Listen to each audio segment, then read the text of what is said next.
There are 3 levels of differences in marriage. Listen what I'm about to say, because this will heal you. There is rejected differences, number 1. Number 2 is tolerated differences. Number 3 is celebrated differences. You only heal at level 3.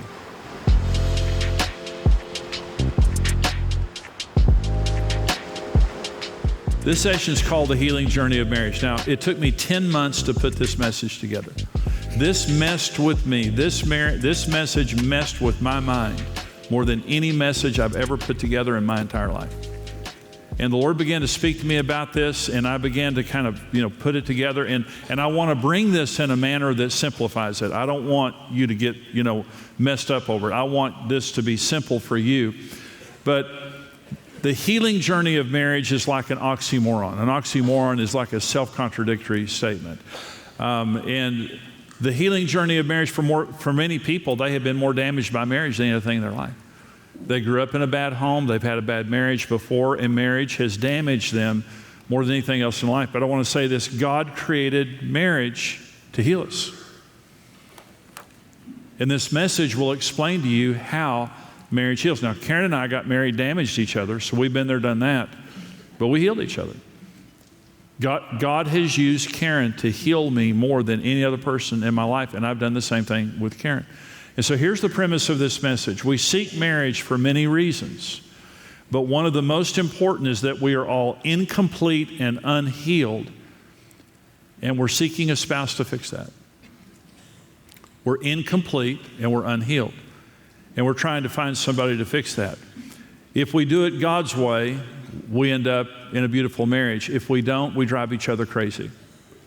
And we wound each other even more. And this is the way that Karen and I were. We fell in love, we dated. We went through the romantic phase of our relationship where we fell in love and dated like most people, and then we began to fight. Once the performance phase of the relationship was over, and performance just means we're trying to impress each other, we're trying to get each other to like each other. Once that phase was over, we began to fight. We had 3 major fights in our dating and early marriage time that any one of them could have ended our relationship. The first one is what I call the meatloaf fight. I golfed a lot. I golfed all the time. I was in college, and Karen and I were dating. And Karen worked at a bank, and she lived in a little duplex. And she said, Jimmy, I want to fix you dinner. I want you to come over Friday night. And I want you to come over at 7 o'clock on Friday night. I'm going to fix you dinner. And I said, great. That's awesome. Great. So, and Karen's a great cook. And so I was out golfing with my friends, and we were on a golf course about 30 miles from where Karen's house was. And I'm looking down at my watch. It was 6 o'clock. I told her I'd be there at 6 o'clock. So I look down at my watch, and it's 5:30, and we're on hole number 16. And I'm 30 miles away. Now, a smart person would have grabbed his golf clubs, ran to the car, and drove as fast as I could to her house. But I was not a smart person. So I finished golfing, and I drove to her house, and I was 45 minutes an hour late. And I walk in, and I can tell she's upset. And I'm just cocky, arrogant, idiot. And I walk in, and she's cool, and the food she has in the oven, she's warming it up.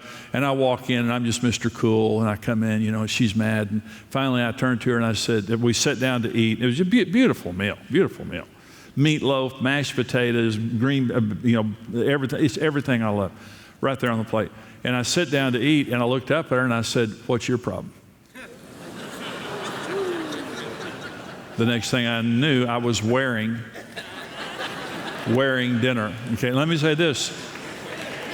Let me say this. The part that hit my mouth was delicious. She threw dinner on me.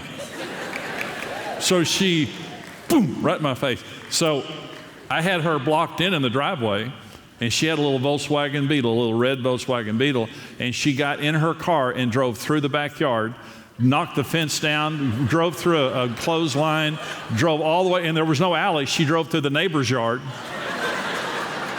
Sister was mad, to say the least. So that was our first fight, big fight. So I kind of got myself out of that one.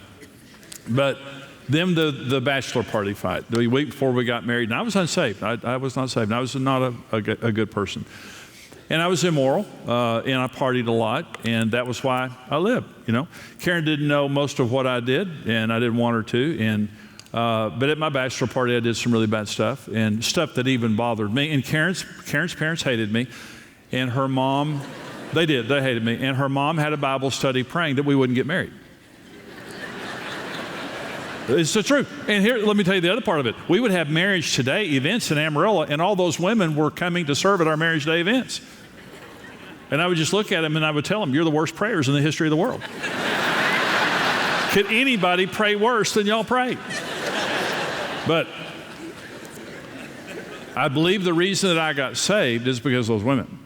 So after the morning after the bachelor party, woke up, and that's when I received Christ. And I didn't receive Christ because Karen told me she wouldn't marry me, because she told me she wouldn't marry me. I received Christ because sin lied to me. I sinned a lot, and I was emptier afterwards than I was before. But I have never felt that way about Jesus Christ.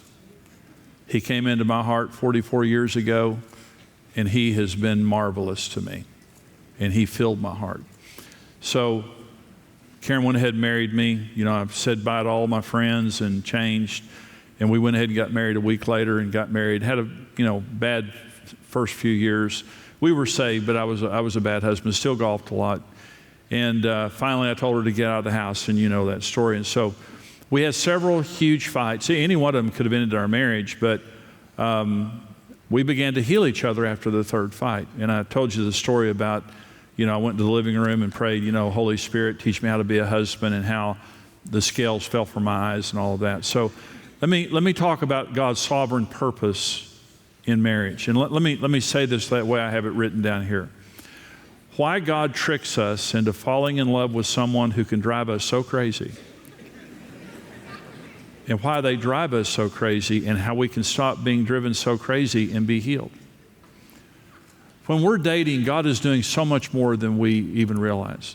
On a conscious level, here's what research proves. Most of the reason that we marry our spouse is subconscious, not conscious.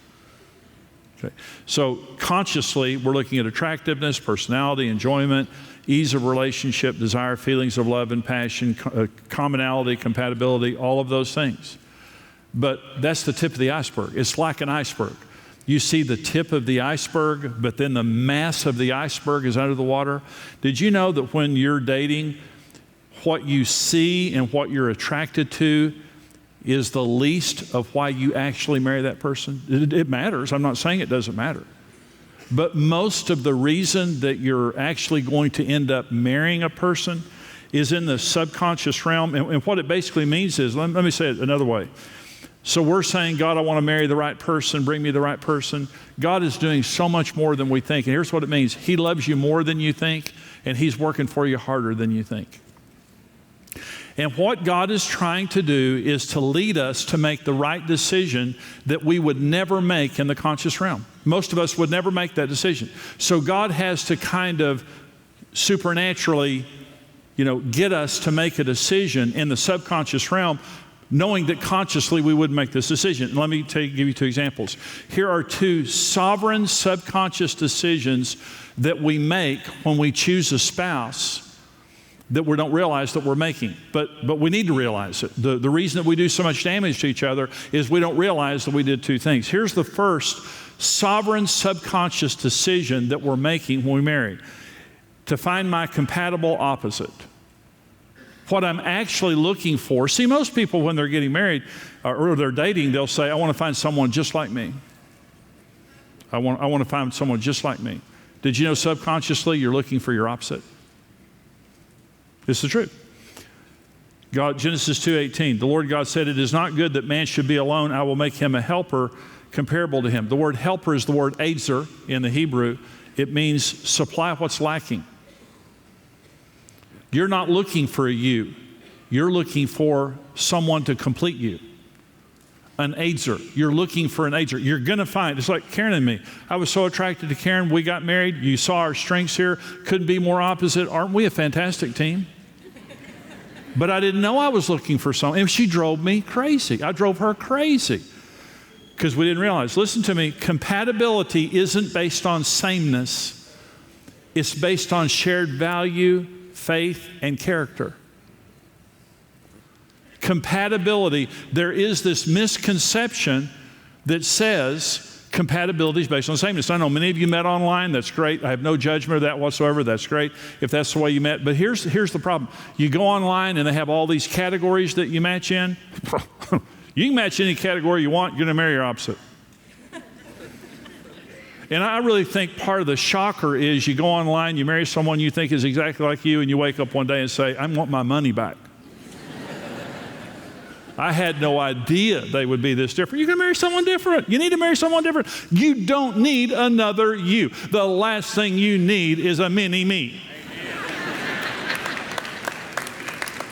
You need somebody different. You were programmed by God to find your compatible opposite. Someone that shared the basic goals that you have, the basic faith that you have, the basic character that you have, but someone who is an aider, supplying what you were lacking. That's what you need. You have areas that are lacking. But Adam rejected Eve.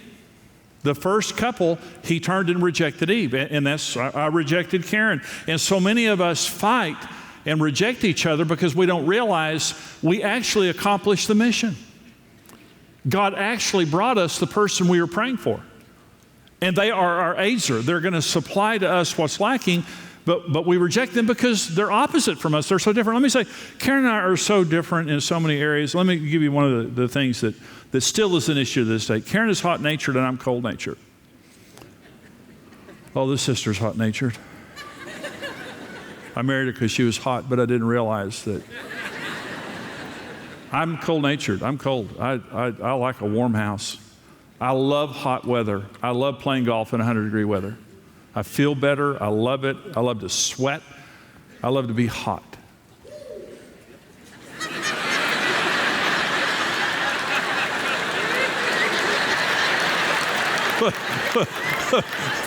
What troubles me is that was a man.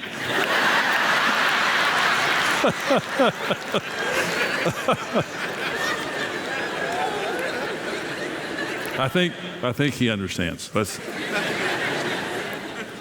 Karen is so hot-natured. I mean, we fight about this. One day I went and looked. I was cold. One day I went and looked at the thermostat. It was on 58. Now, everybody that walks in our house tells us how cold it is. And Brent and Stephanie walk in. It's cold. It's always cold. It's always cold in the house. When I get upset, my voice goes up. It's cold. So, sister is hot-natured. And so one day she goes to the grocery store and I'm cold. And I'm trying to work him off. It's at home. And I go and look at the thermostat's 58 and I got mad. I just got mad. And I went and turned the thermostat up to 70 and lit the fireplace. And I knew what was going to happen when she got home. So she comes in, oh my gosh, it's hot in this. I said, don't you touch a thing. It's still an issue to this day. Now, Karen says to me, well, if anything ever happened to me, I know you would remarry. You know, I wouldn't remarry, but I know you would remarry. You need somebody to take care of you. I don't think about that, except I'll say this. God forbid anything ever happened to Karen. But if I did ever date, my pickup line would be, is it warm in here to you?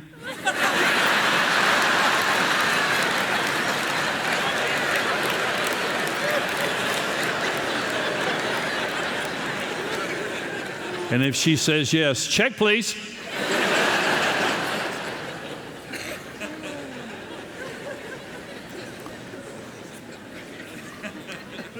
Her number one strength, empathy, my number 34. My number one strength is achiever, her number 34. She loves romantic movies. Karen just loves to listen to people talk for a long time. When she picks out a movie, it's a talking. I'm like Alan, give me an action movie. I watch baseball, football, golf. I want action like that. I don't like those movies. Karen loves one-on-one. One-on-one. I like big crowds. I love crowds like this. I love it. Karen does not like change. She thrives on consistency. She does the same thing every day.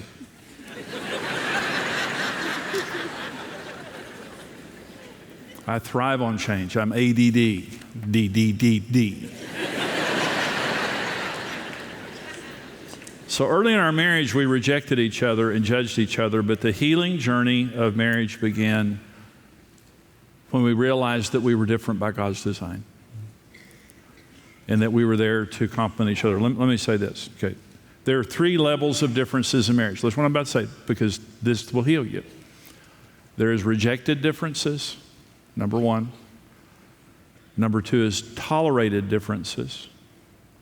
Number 3 is celebrated differences. You only heal at level 3. Rejected differences. You're so weird. What's wrong with you? What's wrong with you? And we judge each other and shame each other. It's the natural thing that we do because we think we made a mistake. We were looking for someone like us, but we were wired by God to find someone who is different.